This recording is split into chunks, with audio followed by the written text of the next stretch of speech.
ब्राह्मण भोजन, विशेषतः श्राद्ध पर्व में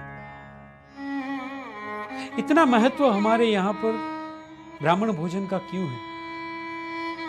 बड़ी प्राचीन परंपरा चली आ रही है कि कोई भी कार्य हो ब्राह्मण भोजन के बिना अपूर्ण है। तो ये ब्राह्मण कौन? जो ब्रह्म के विचारों में लीन, ब्रह्म के विचारों में रत रहे, ब्रह्म के विचारों को वो फैलाता रहे, ब्रह्म के प्रति लोगों की निष्ठा दृढ़ करता रहे, जिसके मिलने के पश्चात हमारी परमात्मा के प्रति, ब्रह्म के प्रति निष्ठा और श्रद्धा बढ़े, ऐसा जो व्यक्ति है वो ब्राह्मण है। तो उसके बिना तो हमारा कोई भी प्रसंग हो वो अपूर्ण ही रहेगा। इसीलिए ब्रह्म भोजन के प्रतीक रूप ब्राह्मण भोजन का महत्व है।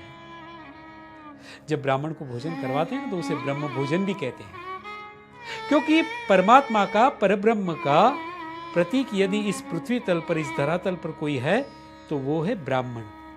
इसीलिए तो उनके भोजन का विशेष रूप से आग्रह रखा गया है। और न केवल भोजन, अपितु उन्हें भोजन कराने के पश्चात दान एवं दक्षिणा भी देनी चाहिए, ऐसा आग्रह रखा गया है। ये प्रतीक हैं परमात्मा के और हमारे पितरों के।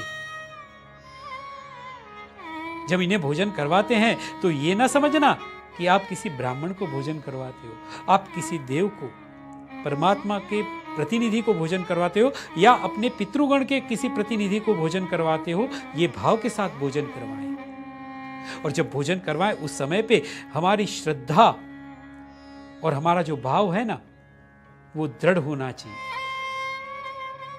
किसी शंका से हम ग्रस्त हो और बाद में अपूर्ण भाव से या किसी के कहने पर या दिखावा करने के लिए यदि ऐसा कुछ कार्य कर रहे हैं तो ये फलदायी नहीं होगा। इसीलिए जो भी करें वो श्रद्धा से करें, भाव से करें। इसीलिए हमारे शास्त्रकार ये कहते हैं कि जब संतुष्ट हुआ, तुष्ट हुआ, भोजन से परितृप्त हुआ ब्राह्मण जब आपको आशीर्वाद देता हो तो उस समय पे वह आशीर्वाद आपके पितृ के और देवों के प्रतिनिधि के रूप में देता है, जिसके फलस्वरूप आपका संसार सुखमय हो, आपका जीवन आनंद से यापन हो। यही नहीं, अपितु अध्यात्म में भी आपकी प्रगति हो, परमात्मा के प्रति आपकी श्रद्धा और भक्ति दृढ़ हो। ये आशीष सारे इनसे प्राप्त होते हैं। तभी तो जब ब्राह्मण देवता घर पे आते हैं तो सबसे पहले उनके पैर धुलाते हैं, फिर भोजन आदि का प्रबंध करते हैं उनका पूजन करने के पश्चात। तो भाव तो सारे यही है कि hमारे घर पे हमारे पितृ आए हैं या फिर कोई देव आए हैं। इसीलिए तो कोई भी कार्य हो सबसे पहले ब्राह्मण भोजन का प्रबंध किया जाता है। यदि ये ना हो तो हमारा कार्य अपूर्ण हुआ है, निश्चित रूप से ये जान लें।